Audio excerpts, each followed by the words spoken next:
área de competencias comunicativas, el Centro de Análisis y Producción de Textos APT del Departamento de Ciencias Sociales y Humanas y el Grupo de Estudios Interdisciplinarios sobre el Caribe de la Universidad Simón Bolívar les dan la más cordial bienvenida a nuestra conferencia central en el marco del primer coloquio internacional Sujetos y Discursos Alternativos, Leer el Caribe, homenaje a la literatura de Gabriel García Márquez.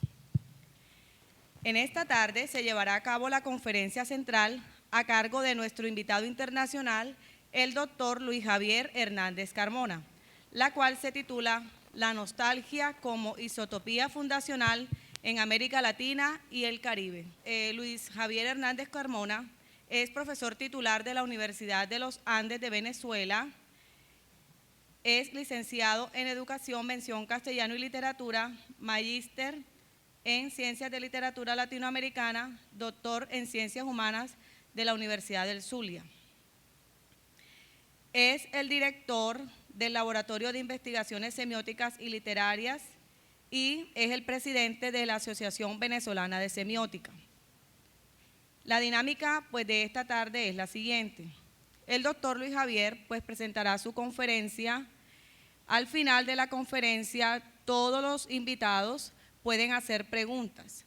El objetivo es que luego de la conferencia se pueda generar un diálogo, una reflexión alrededor de la temática planteada. Le agradezco a todos los profesores del área de competencias comunicativas, a todos los profesores del Departamento de Ciencias Sociales y Humanas que han extendido la invitación a los estudiantes de los diferentes programas académicos para asistir a esta importante conferencia central. Entonces les doy nuevamente la bienvenida y los dejo con el doctor Luis Javier Hernández Carmona. Quisiera comenzar con una expresión de un poeta cubano, José Martí, que en un poema dice: juventud, divino tesoro.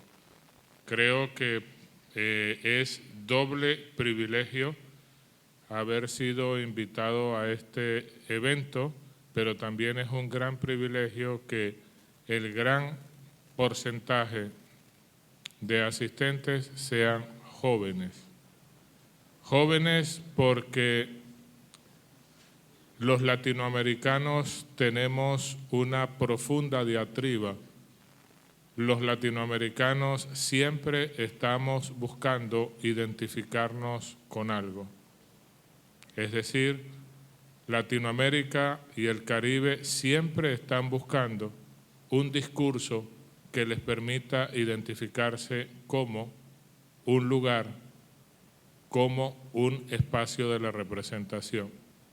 Por eso es que desde hace mucho tiempo América Latina y el Caribe han sido presa de las grandes potencias extranjeras que no solamente se han llevado las riquezas naturales, sino que también han saqueado nuestro acervo cultural.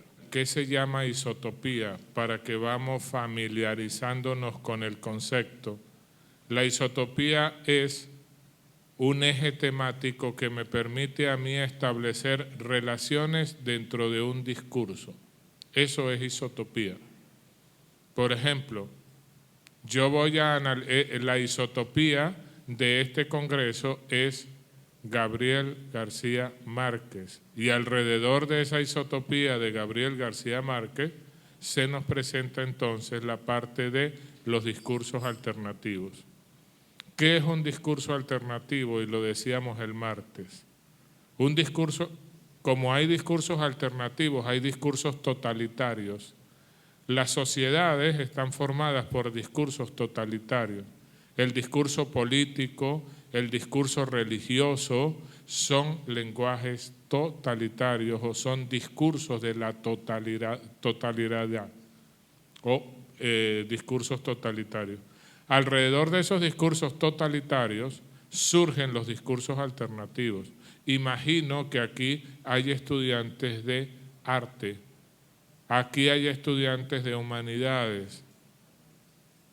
Esos en el arte, en las humanidades, es donde se puede perfilar los discursos alternativos. Entonces, yo quiero comenzar con un tema que he venido trabajando desde hace algún tiempo sobre la nostalgia.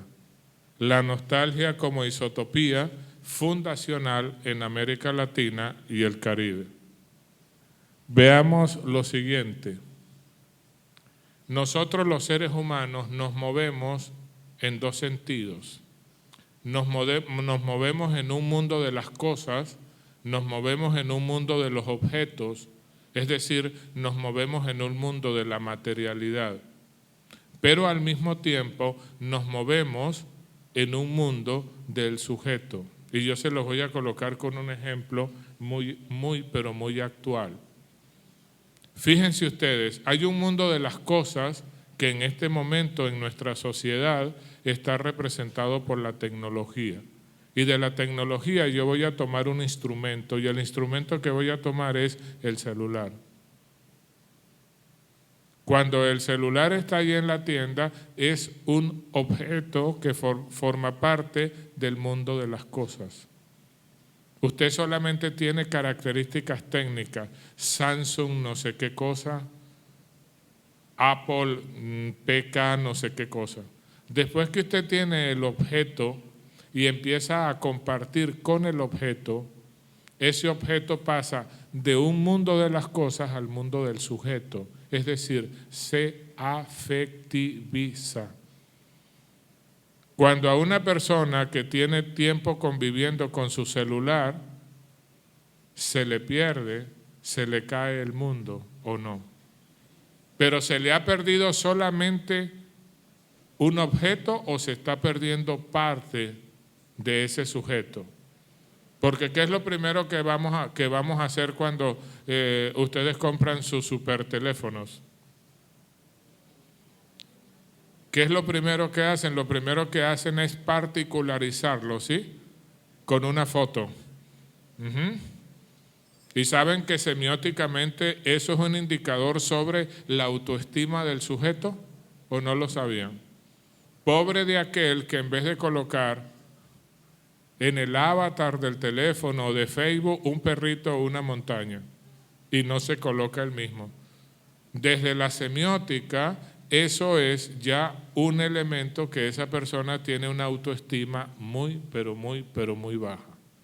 Entonces, esa personalización de un celular, algo tan simple, algo tan banal que no se necesita tener ningún doctorado para saberlo, se extiende a la cultura. Nosotros comenzamos a familiarizarnos con la cultura. Y voy a comenzar por algo que me ha llamado poderosamente la atención. Cuando nosotros en Venezuela, yo vengo de la región andina, yo vengo de la Universidad de los Andes, donde su sede principal está anclada en Mérida, la Sierra Nevada. Cuando nosotros en los Andes hablamos, nosotros nos identificamos que estamos en la provincia, porque para nosotros el centro es Caracas. ¿Saben lo interesante que he notado en los 4 días que he compartido con ustedes? Algo que semióticamente es muy importante y que es de algo que la gente de Barranquilla tiene que sentirse pero muy orgullosa, porque sería un fenómeno bien interesante para revisar la cultura latinoamericana, que ustedes hablan que la provincia queda fuera, es decir, el centro es Barranquilla, y eso es bien interesante. ¿Por qué es interesante? Porque entre el sujeto, entre ustedes, que se designan de una manera metafórica extremadamente hermosa, ustedes son caribes. Y ayer en una de las ponencias, la persona que hacía la exposición decía, nosotros los caribes, perfecto, los caribes sienten su espacio como un centro, eso se llama identidad. Nosotros en Venezuela reconocemos a Caracas, que es el centro, la capital de la República, sería el centro. Nosotros somos la provincia. Aquí se da en un sentido completamente inverso. ¿En qué influye eso? indudablemente influye en la autoestima y en el autorreconocimiento que ustedes se hacen como sujetos. Habría que estudiar, y eso puede ser para la conversación, si eso ocurre en otros lugares de Colombia.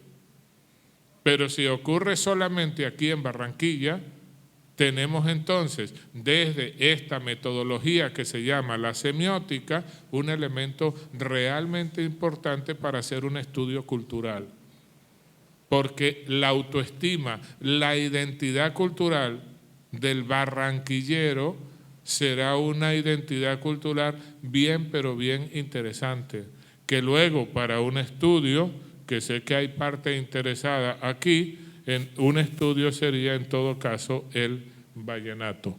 Entonces, ¿en ningún momento les han dicho que nostalgia es una enfermedad? Generalmente, desde el punto de vista científico, los médicos definen la nostalgia como una enfermedad. La asocian con la melancolía. ¿Y saben cómo los médicos definen la nostalgia? La definen como el mal de Odiseo, que no fue un científico, sino es un personaje de la ficción. ¿Qué es la nostalgia entonces? Es una manifestación de la experiencia del sujeto. Es una sensibilidad antepuesta como conducta. Es una imprevisibilidad de la memoria. La imprevisibilidad es lo que proviene de la pasión, no proviene de la razón. Recuerden toda la vida, nosotros somos seres de la pasión y de la razón. Y nosotros, para poder vivir en ese mundo de las cosas y en ese mundo del sujeto, tenemos que establecer un balance entre la razón y la pasión. Por lo tanto, la nostalgia oculta y revela. La nostalgia es un imaginario. La nostalgia es una razón sensible, la nostalgia es una materia significante, la nostalgia es un arquetipo del inconsciente colectivo. Fíjense que en todas estas letanías, como si estuviese rezando el rosario, yo he hablado de la nostalgia y en ningún momento he dicho que la nostalgia es física, en ningún momento he dicho que la nostalgia es una enfermedad, sino que he dicho que la nostalgia es parte del sujeto. Hablándolo desde un tecnicismo semiótico, la nostalgia será entonces un espacio de la enunciación. ¿Qué significa un espacio de la enunciación? El lugar donde yo me ubico para para construir un discurso. Entonces, cuando yo hablo de la isotopía de la subjetividad, cuando yo hablo de la nostalgia como una isotopía de la subjetividad, me estoy refiriendo que hay un hecho trascendente. Esto de hecho trascendente es relativo, esto de hecho trascendente es muy particular. Lo que puede ser trascendente para mí no es para ustedes. Atención con eso. Un particular hecho de una persona se convierte para él en un hecho trascendente, quizás no para mí. ¿Qué ocurre con eso? Con eso lo que ocurre es que el hecho trascendente es una manifestación del individuo, una manifestación del sujeto donde él se autorreconoce. Por lo tanto, ¿cómo defino la nostalgia para hacer esta relación con Latinoamérica y los principios identitarios simbólicos? Digo que la nostalgia es un hecho trascendente que transpone al enunciante hacia esferas de la autoconciencia. En la nostalgia, el hombre es la afirmación de su propia trascendencia. Allí, cuando hablo de trascendencia, entonces, es cuando el hombre supera lo estrictamente biológico. Entonces, aquí hay un elemento que yo he llamado subjetivema. Subjetivema es la manifestación del sujeto dentro del discurso, el elemento que me permite a mí reconocer el sujeto en el discurso. Por ejemplo, un discurso amoroso, un discurso afectivo, un discurso religioso, es un discurso que tiene un subjetivema. Lamentablemente, y fíjense que lo voy a decir, no lo quería decir, lamentablemente a las personas que estudian por los métodos científicos, quizás lamentablemente los médicos, lo que primero que hacen es borrarles el subjetivema. Usted no puede ser solidario frente al dolor humano. Y lo mismo le ocurre a los militares. Tienen que borrarle su parte subjetiva. Por lo tanto, el subjetivema es una función existencial, lleva un significado que se convierte en un elemento eminentemente discursivo. Todo en la vida es un discurso, empezando por el cuerpo. Todo lo que tenga significación es un discurso. Todo lo que yo veo es un discurso. Entonces, este subjetivema, esto es lo que me une al otro. Yo les voy a simplificar ese cuadrito. Cuando yo me hago muy amigo de una persona, cuando yo comparto con una persona elementos, es que se produjo una empatía. ¿Qué es una empatía? Una empatía es una identificación entre dos personas, pero tiene que haber un elemento. El lenguaje sirve es para manipular. Ayer alguien hablaba de el lenguaje como prisión. Sí, creo que esa era la expresión, el lenguaje como prisión, el lenguaje como encarcelamiento. Y aparecía un video sobre el líder cubano Fidel Castro. ¿Sí? Todos sabemos quién es Fidel Castro. Permítanme decirle con todo el respeto y la responsabilidad que por ese discurso de Fidel Castro resumido en una expresión que es patria, la expresión es algo así como patria o muerte, venceremos. Por esa expresión, mi país es prisionero de un discurso que en este momento lo está llevando a la destrucción. Así que si andan en una nube y si andan en una galaxia, empiecen a bajarse. ¿Sí? Por eso, 3.000 siglos después todavía existen los guantenorios que son los más peligrosos, que son los que enamoran con flores, con poemas, con palabras, etcétera, etcétera. Ese es el poder del discurso. Ok, pasemos aquí. ¿Qué elemento o con qué elemento nos ubicamos nosotros dentro de un espacio? Yo los invito a que hagan un ejercicio. ¿Dónde me ubico yo cuando hablo? ¿En un presente o en un pasado? Siempre me voy a ubicar en un pasado. Como siempre me voy a ubicar en un pasado, yo siempre me voy a ubicar en la memoria. Y desde allí voy a enunciar, es decir, me voy a convertir en la persona, en el sujeto que construye un discurso, pero al mismo tiempo construye una significación. Entonces, en este caso, lo fundamental para revisar a América Latina es la memoria, porque la memoria es lo que contiene la esencia en la formación de los pueblos. Entonces, en esa memoria aparecen los centros. Les hablé del centro. ¿Cuál es el centro para Barranquilla? ¿Cuál es el centro para un barranquillero y cuál es el centro para un venezolano? ¿Sí? Ustedes se reconocen centro, nosotros nos reconocemos lo que se llama periferia, alrededor de la capital. A ustedes le han dicho que hay una memoria histórica, que hay una memoria política, que hay una memoria religiosa, pero generalmente nunca les han dicho que hay una memoria íntima, que es la memoria afectivizada, que es la memoria como el sujeto ve las cosas. Entonces hay una noción. A nosotros el libertador Simón Bolívar nos dijo que había una sola patria y utilizó una expresión que luego la utilizó muchísimo el presidente derrocado Salvador Allende en Chile. La patria es América. De allí el sueño de el libertador Simón Bolívar de construir la Gran Colombia. América no, para Bolívar, no debía de tener fronteras, porque él sabía que entre más se dividiera América, nosotros lo que estábamos creando era más divisiones y estábamos creando más debilidades. Entonces,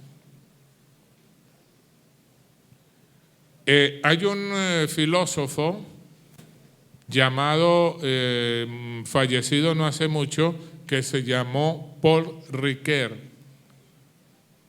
Y esta cita que está allí, y esto que aparece aquí de Ricoeur, quiere decir que la historia no se produce, ¿sí? La historia no se produce hasta que no se escribe. Entonces, aunque a algunas personas les cause risa, o sea, no sé por qué, pero no entiendo, o sea, entiendo que me traen, no vengo porque quiero, pero bueno, ni modo, así vivimos en el mundo de la academia, pero ya uno tiene experiencia porque no tiene 14 años. Cuando nosotros hablamos de la historia es cuando se comienza a escribir, no cuando se produce.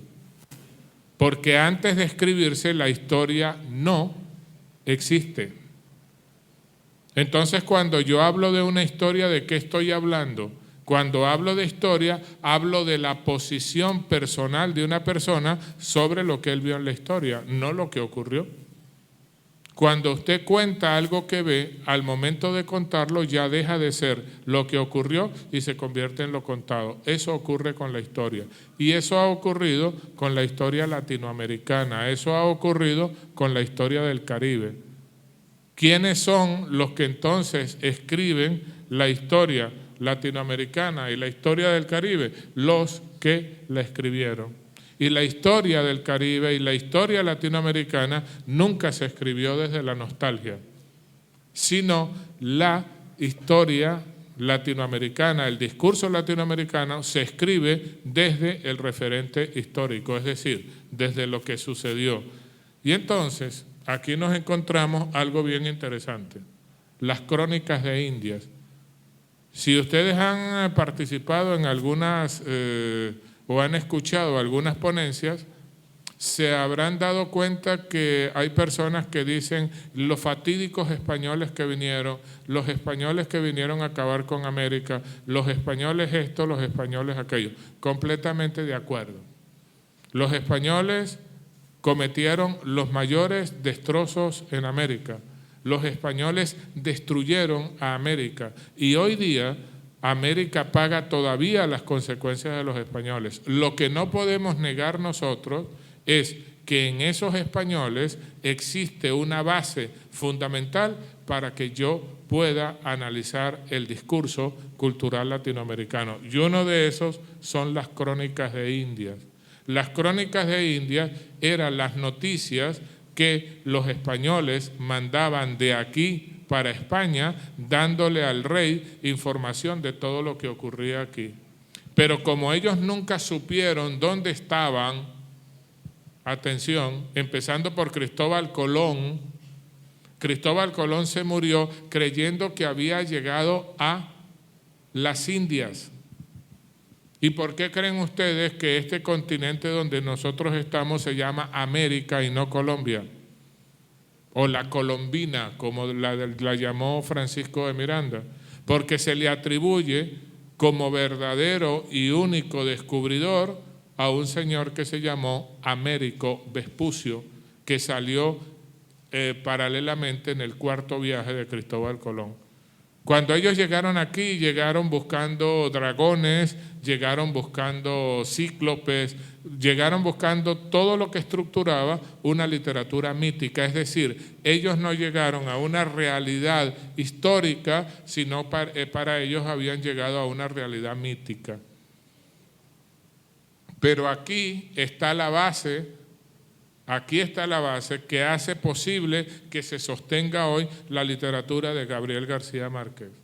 porque Gabriel García Márquez sigue recreando lo que se llama el mito latinoamericano.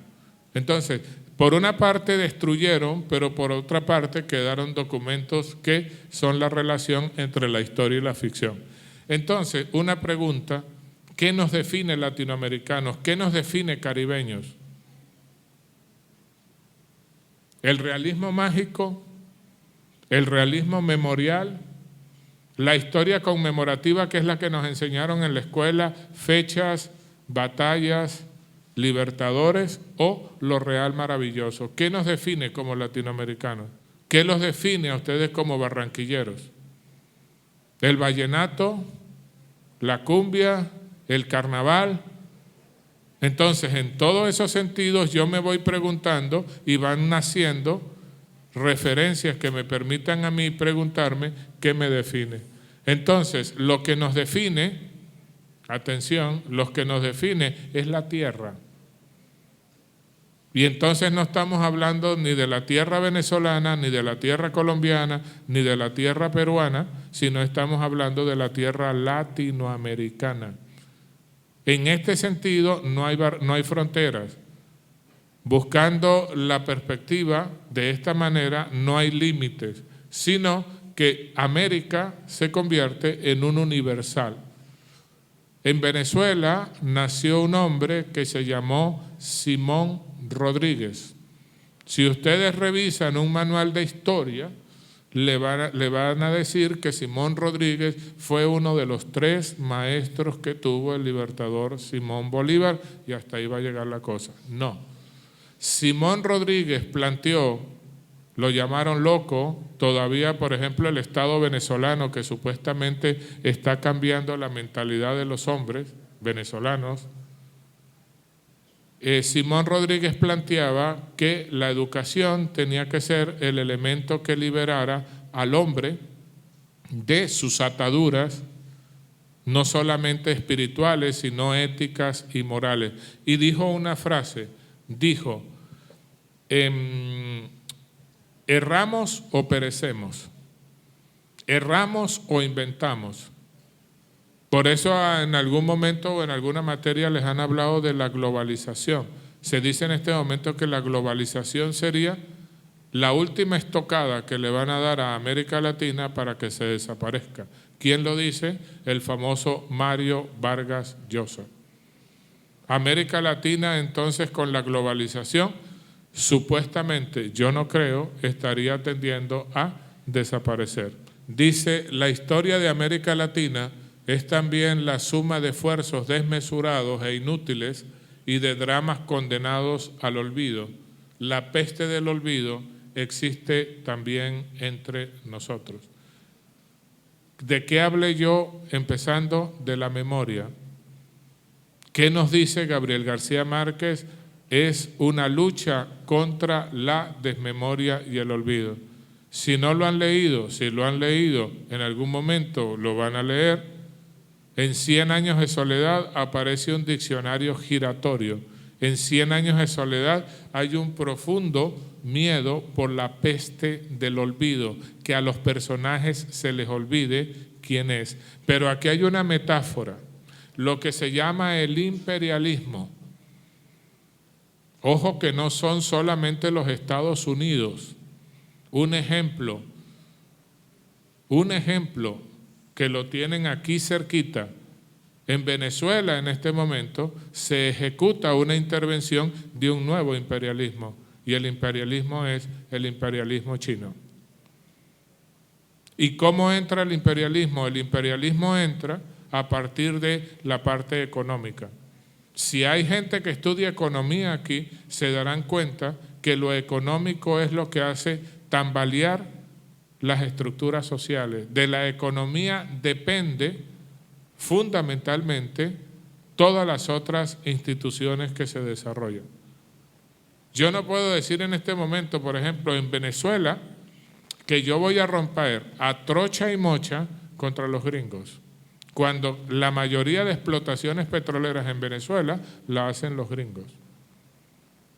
Entonces tendríamos que dejar de vender petróleo o de explotar el petróleo, que ya se le han entregado a otro consorcio y se le ha entregado a otro imperio que serían los chinos. Entonces, América Latina es una eterna lucha por una memoria y luchar contra el olvido. América Latina, el Caribe, tienen una realidad histórica que le han dicho los historiadores, etcétera, etcétera, pero en la literatura tiene otra historia.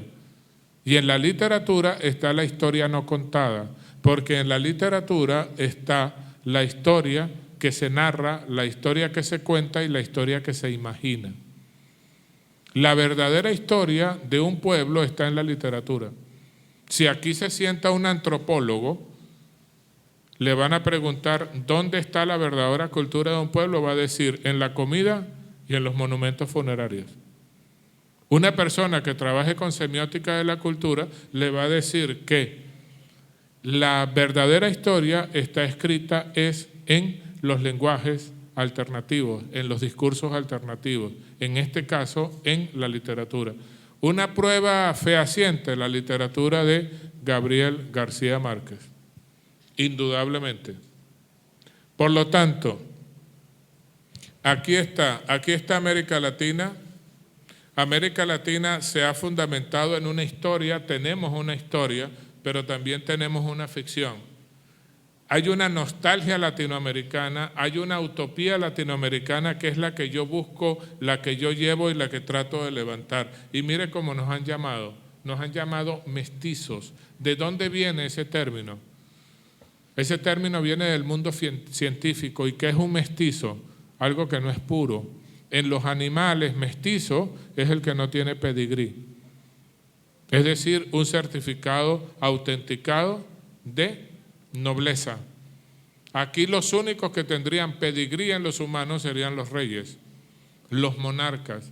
En cambio, cuando nos dicen mestizos, nos están llevando a un punto de decirnos que no somos puros. Por eso es que se llama la América mestiza. Por lo tanto, quiero llegar a una cita y involucrarme más con 100 años de soledad. Ok, aquí me interesa. Quienes hayan tenido experiencia en teatro tienen el elemento interesante. Todo discurso es un discurso holográfico. ¿Qué significa holográfico? Que se proyecta.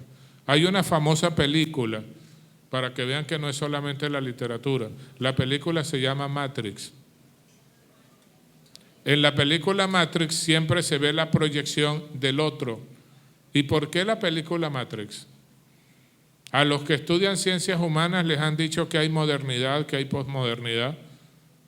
¿Cuál es la gran derrota de lo que se llama el hombre posmoderno? La gran derrota del hombre posmoderno es que el hombre posmoderno no ha podido vencer la muerte. Entonces aparecen los clones, aparecen,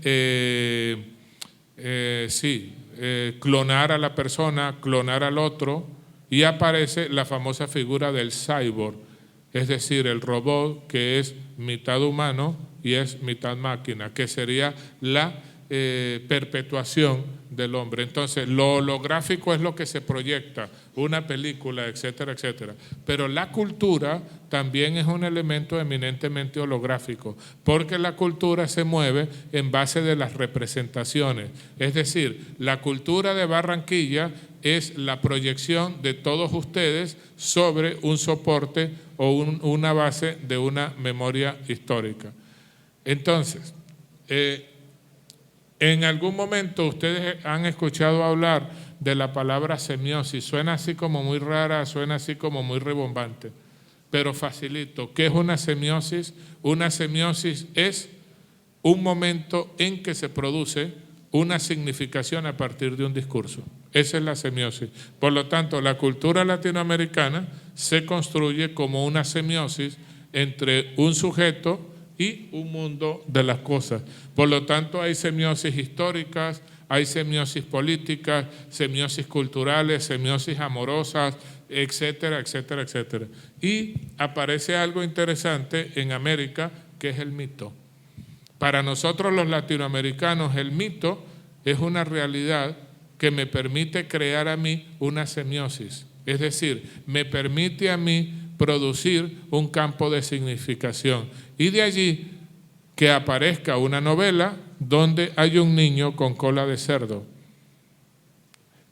aparezca un cuento de que era un hombre muy viejo con unas alas enormes, donde aparezcan personajes que se salen de la realidad histórica y llegan indudablemente a esa realidad mítica. Cuando yo les hablo de cómo se hace trascendente las cosas, es cuando las cosas, la cultura, los objetos se convierten en parte de mí. Puede haber una Colombia, ¿verdad? Pero para ustedes existe Barranquilla. ¿Qué sería primero para ustedes? ¿Barranquilla o Colombia? Barranquilla. Entonces la pregunta es, ¿pero Barranquilla no forma parte de Colombia? ¿Cuál será entonces el hecho trascendente para ustedes? ¿Colombia o Barranquilla? Obviamente Barranquilla. Eso es lo que en una definición sociohistórica se llama una patria chica. Quien quiera, si sus docentes son con una pedagogía de lo que se llama una pedagogía de la sensibilidad, enseñarles a ustedes la historia de Colombia, tienen que partir de la historia de Barranquilla. Pero generalmente, ¿cómo nos han enseñado la historia? Por lo menos allá del lugar donde yo provengo. En vez de comenzar por la historia de Trujillo o de comenzar por la historia de Mérida, comenzamos por la historia de Venezuela. Pareciera ser que cuando llegamos a Trujillo llegamos cansados. Será lo ideal y lo fundamental será partir del lugar donde yo estoy. Eso es lo que se llama una subjetividad trascendente. Eso se llama una identificación del sujeto con su contexto. Este señor no solamente escribió 100 años de soledad, y como en Venezuela a los jóvenes les decimos chamos, y como aquí son puros chamos, hablando en el más clásico venezolano, como aquí hay puros chamos, yo les voy a invitar a leer 2 textos de García Márquez. Quizás ustedes nunca, jamás los han oído nombrar. Vamos a ver. Uno se llama Me alquilo para soñar y el otro se llama ¿Cómo se cuenta un cuento? Y los escribió este señor. Porque este señor creía que la realidad se elaboraba y que la realidad se construía a partir de la imaginación. ¿Qué me han dicho a mí tradicionalmente? A mí me han dicho tradicionalmente que la imaginación es mentira, ¿sí o no? Es que él imagina mucho, porque la imaginación está relacionada con la ficción, y la ficción supuestamente es una mentira. Pues no. En el discurso cultural, la imaginación es la realidad, porque la imaginación es lo que proviene del hombre. La imaginación es lo que construye la realidad. En semiótica, la imaginación es lo que construye el ícono. Entonces, para ir redondeando, basados en Gabriel García Márquez, la nostalgia como isotopía fundante en América Latina y el Caribe está a partir de la imaginación, no de la historia. O por lo menos no de la historia conmemorativa, no de la historia de caudillos, de guerreros, de fechas, de cronologías. Hay otra historia, que es la historia de la anécdota, que es la historia del pueblo, que es la historia que se ha construido a partir de la música, la historia que se ha construido a partir de la comida. Porque no solamente es una composición musical, para ustedes el vallenato, para nosotros el joropo. No es una construcción simple que una persona llegó y compuso una canción y la interpretó, no, es la construcción de un sujeto. Entonces, desde mi planteamiento, hay 2 momentos para hablar de la nostalgia. Una, como isotopía cultural y arquetipo del inconsciente colectivo. ¿Qué es un inconsciente colectivo? Lo que queda grabado generación tras generación. Eso es un inconsciente colectivo. Yo cuando nazco y empiezo de alguna manera a interactuar socialmente, ya ese arquetipo del inconsciente colectivo se me convierte en una forma de conducta. Y la segunda parte, que es que América busca y lucha sobre realidades subjetivadas porque está buscando su parte identitaria. Ok, hay algo que quiero aquí. Aquí está lo que hizo Gabriel García Márquez para analizar el discurso cultural latinoamericano. Partió de un mito que yo llamo mito nodriza, la Biblia. Y ese mito nodriza lo volvió luego mitos mímesis, es decir, imitaciones en historias textuales. Lo hizo a partir de una polisemia. Polisemia significa algo que tiene no una significación, sino tiene muchos ejes de significación. Una persona dice, por ejemplo, Juan está enfermo del corazón y eso es unívoco, está enfermo del corazón. Pero si yo digo, por ejemplo, Juan tiene un corazón de oro, eso es polisémico, porque tiene muchas significaciones. A pesar de que no tiene un corazón de oro, ninguno tiene un corazón de oro, es honesto, solidario, etcétera, etcétera. Ahí está la polisemia. Por lo tanto, en Gabriel García Márquez y en América Latina se puede hablar de una grafía circular, es decir, un discurso que circula sobre él mismo. La historia es ficción. Atención, para los que estudian humanidades, la historia latinoamericana no es realidad. La historia latinoamericana es una historia de la ficción. Por eso es que la historia ha convenido en mitificar los héroes. Bolívar no es hombre, Bolívar es un dios. Bolívar no fue humano, Bolívar fue un hombre extraordinario, tiene que estar en los niveles de la ficción. Está la memoria como recurso de la imaginación, en Gabriel García Márquez como máquina de la memoria o como diccionarios giratorios. Y aparece algo bien interesante dentro del discurso latinoamericano, la soledad. Cualquier persona que lea la soledad latinoamericana dentro de ese discurso como soledad está equivocada. Esa soledad es acompañamiento. Esa soledad será el reconocimiento del sujeto en él mismo, y por eso su gran novela se llama 100 años de soledad. Recuerden ustedes que en 100 años de soledad hasta los muertos están acompañados. Morirse en 100 años de soledad es cambiarse de cuarto, es cambiarse de habitación. Hay como un pasillo estilo Matrix, yo atravieso una pared y estoy en el lugar de los muertos, vuelvo a atravesar la pared, estoy en el espacio de los vivos. Eso es lo que ocurre precisamente en 100 años de soledad. Y entonces, Gabriel García Márquez, para describir su obra, pero también para describir a América y al Caribe, lo hace bajo un proceso nostalgiante. Hagan la cuenta, la mayoría de personajes de Gabriel García Márquez son viejos. Yo lo decía el martes, seres arrollados y atropellados por la historia. El otoño del patriarca, el coronel no tiene quien le escriba, los patriarcas de 100 años de soledad, el amor en los tiempos del cólera, memoria de mis putas tristes, el general en su laberinto. ¿Quiénes son los personajes? Los personajes son ancianos que ya han perdido incluso la gloria y el poder. Y aparece el amor, la patemia y la ilusión. Y algo bien interesante, en Gabriel García Márquez, y yo voy a dejar la interrogante ya para ir terminando, en García Márquez el amor es una incógnita, porque el amor como tal nunca jamás se llega a realizar. Si han leído El amor en los tiempos del cólera, cuando los dos enamorados se encuentran en el ocaso de su vida y ya la parte pasional ha flejado, ha disminuido. ¿Qué les queda? La nostalgia de los recuerdos para poder vivir y seguir viviendo.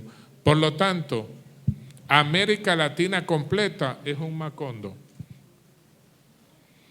Esos seres imaginarios, esos sujetos imaginarios que aparecen en la ficción latinoamericana son en realidad personajes que están dentro de un conglomerado histórico de una realidad. Ahí aparece, por ejemplo, un mexicano, Juan Rulfo, que creó un espacio que se llama Comala. Todo espacio latinoamericano es Macondo. ¿Y por qué es Macondo? Es Macondo porque sigue siendo el espacio de la ficción. Entonces, en la literatura, en el discurso cultural latinoamericano, la historia es un eufemismo. ¿Qué quiere decir eso? Que es un artificio sencillamente para ubicar el elemento de la realidad. Aparece un elemento en América Latina que se llama la utopía. Utopía es definido como algo que nunca jamás se va a realizar. Pareciera ser que la historia y el principio identitario de América Latina va a ser una utopía. Y quizás dentro de América Latina esa utopía yo la pueda llamar fácilmente nostalgia. Lo que he querido desarrollar es una mirada de América Latina desde los territorios de la sensibilidad, la utopía y la nostalgia. Generalmente en las noticias, generalmente en la realidad que nos toca vivir, América Latina la veo yo como un conflicto y la lucha por la paz. En Venezuela, la lucha por la libertad.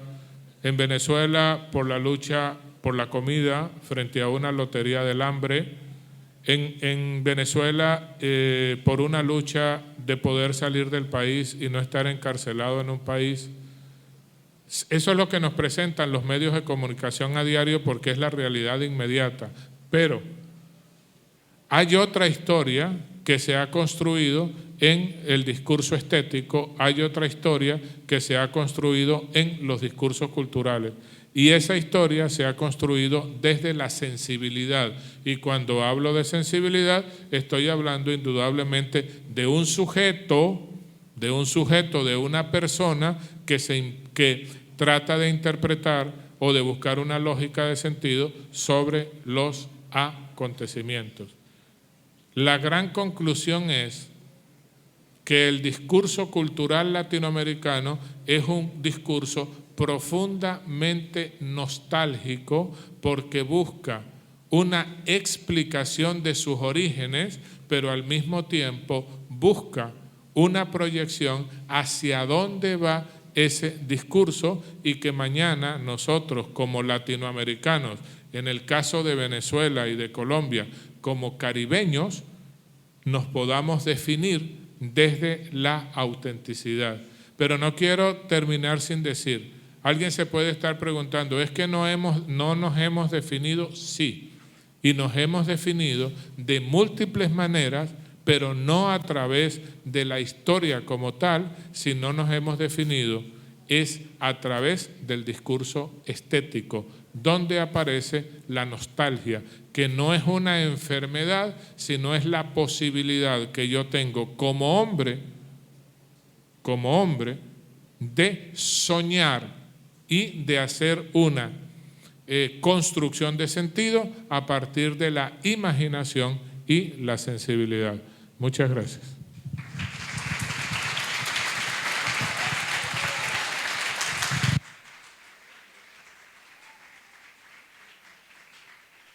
Agradecemos la intervención del doctor Luis Javier Hernández Carmona y pasamos pues a la segunda parte de la actividad, es el diálogo y la reflexión a partir de la conferencia central.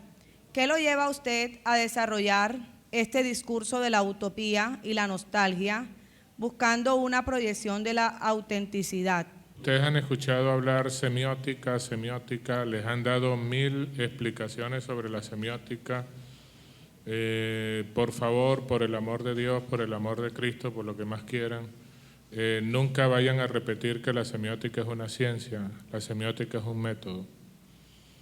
No vamos a hacer de semióticos gente con bata y estetoscopio, no, de eso no se trata. Se trata de gente que interprete discursos.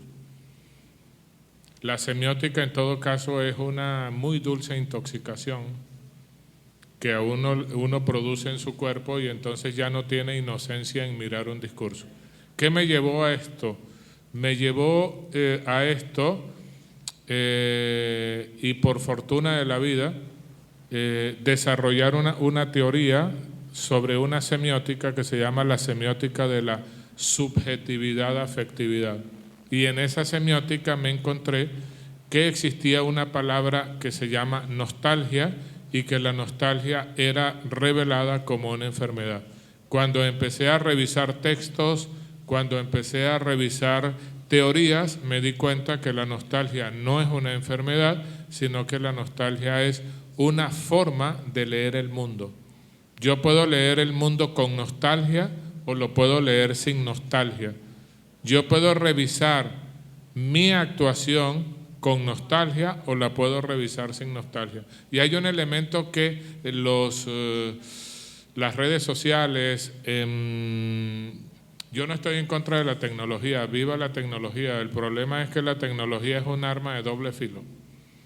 Pero las redes sociales, WhatsApp, Facebook, Twitter, etcétera, etcétera, ¿qué han hecho? ¿Qué han hecho esas redes sociales? Hacer un espacio de lo público donde yo puedo exhibir lo privado, ¿sí o no? ¿Qué hace el sujeto cuando muestra lo íntimo, lo privado en lo público? Desaparece como sujeto. Entonces, ¿qué busco y qué pretendo? Pretendo es reafirmar el sujeto, la persona, el yo, como lo más importante que tiene que tener el discurso, como lo más importante que tiene que tener la referencialidad. Con esto termino esa pregunta. Si ustedes en algún momento estudian filosofía, hubo un filósofo alemán que se llamó Carlos Marx. De allí viene el nombre de marxismo y ese señor utilizó una palabra que se llamó alienación.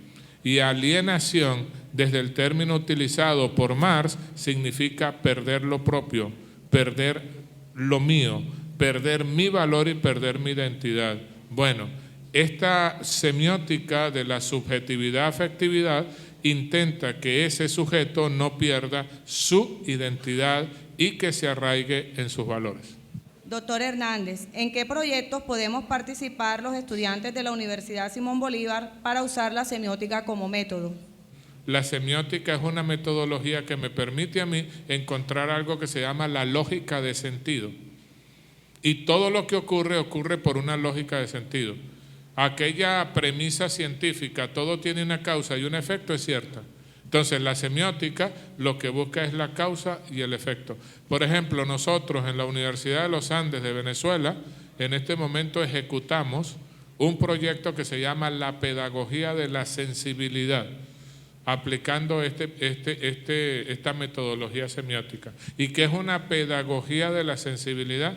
Una pedagogía que vaya no solamente sobre los programas con que nos enseñan, sino que vaya sobre la formación del sujeto. Yo quisiera preguntar a la gente de humanidades, a la gente de literatura, ¿cuándo el profesor me pregunta a mí qué queremos leer? No viene la lectura preconcebida. Gústeme a mí o no Ernesto Sábato, gústeme a mí o no Gabriel García Márquez, gústeme a mí o no Rómulo Gallegos, si el profesor dice yo tengo que leerla. ¿Cómo leo yo ese texto? Lo leo como una obligación, no lo leo desde el placer. Entonces, la semiótica es la búsqueda de lo que está más allá del texto, lo que se llama el discurso metafórico. La semiótica es una indagación que me permite a mí encontrar claves y lecturas donde otra persona no la encuentra. La puede aplicar en lo social, en lo político, en lo económico. En cualquier parte existe la semiótica. Por eso es que ustedes verán que la semiótica en este momento tiene muchas subáreas. Semiótica del cuerpo, semiótica del rito, semiótica de la cocina, semiótica, etc. Pero por favor, como esos personajes de García Márquez que aparecen ofreciendo botijitas de oro y botijitas de esto, la semiótica también en muchos sentidos se ha convertido en un campo especulativo. Entonces, si la gente quiere ser grandilocuente y dice, bueno, yo voy a hacer un planteamiento semiótico, trae una ponencia y yo coloco ahí semiótica de la puntos suspensivos, y cuando termino la ponencia usted se queda pensando y dice, ¿y dónde estaba la semiótica? Porque solamente la utilizo para como un término. La semiótica es un procedimiento que yo puedo aplicar en cualquier faceta para poder saber la lógica de sentido, o es decir, cómo funcionan los discursos. ¿En qué otros aspectos se basa usted para decir que el amor no existe y cuál es su opinión sobre el amor? Lo puse en apuro, doctor Hernández, pero esas son las inquietudes del público presente. No, me da una gran referencia.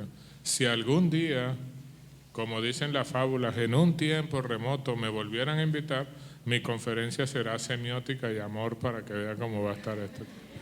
Ok, empecemos con lo siguiente. Preguntémonos qué es el amor.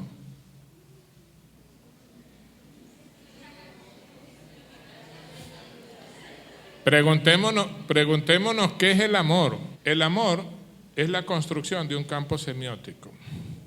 El amor es la construcción de una semiosis entre dos personas. ¿Sí? Eso es el amor, una construcción semiótica, porque usted crea una lógica de sentido, ¿sí o no? Primero empieza la distancia, no te conozco. En los salones, el primer día, cuando uno está parado aquí, que sí los observa cuando entran, ni se miran. A mitad de semestre ya están los pupitres más cerca. El día que uno entrega las calificaciones definitivas salen agarrados de la mano. Ese es el amor. ¿Sí? ¿Sí o no? Pero ¿qué han construido esas dos personas? Esas dos personas lo que han construido es una lógica de sentido. Ellos han convenido en una noción que es amor. ¿Sí? Entonces el amor es una noción particularizada. Pero ¿cuál es el peligro que tiene el amor? Por eso es que el amor se va por un despeñadero. Porque estamos hablando de un amor profundamente idealizado, ¿verdad? Entonces ahí viene y resolvemos eso rapidito. El amor es una aporía, es decir, el amor no tiene definición. Y ustedes cayeron en mi trampa. Y en mi trampa era decir que el amor no existía. Parar una clase de teoría literaria allá en la Universidad de los Andes de Venezuela y decirle al estudiante que está sentado aquí, que ya sé que se me está perdiendo, que ya está bostezando, voltearle y decirle, demuéstrame que Dios existe. Entonces sí existe, pero hay uno ateo, no existe, y ahí se forma la polémica. ¿Por qué el amor existe solamente para esas dos personas? Porque el amor es un acto de fe. Y el amor es un convencimiento muy íntimo.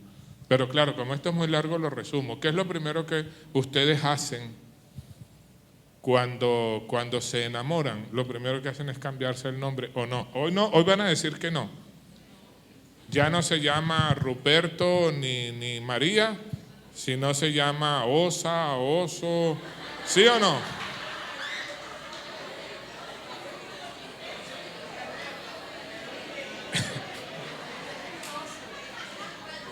Esa no es una construcción de sentido, ¿sí o no? Eso es semiótica.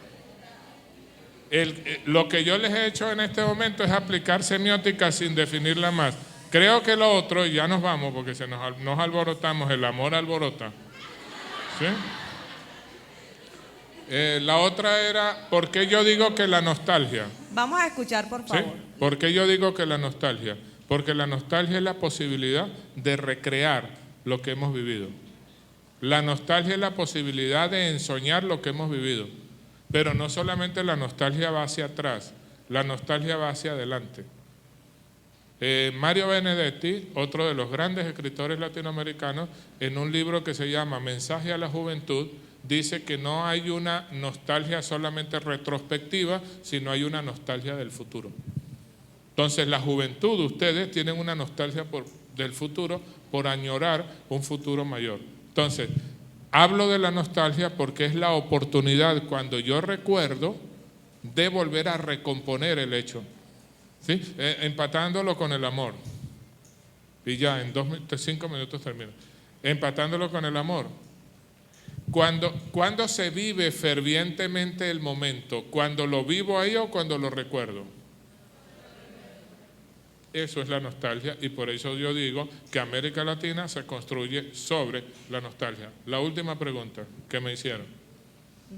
Me dan la oportunidad de cerrar como comencé el día martes cuando presenté la metodología del coloquio. ¿Por qué un venezolano le rinde pleitesía a Gabriel García Márquez? Porque yo no creo en las fronteras en nacionalidades. Y cuando yo leo a García Márquez no soy ni venezolano ni colombiano, sino una nacionalidad más hermosa, sino que me siento profundamente García Marquiano. Muchas gracias.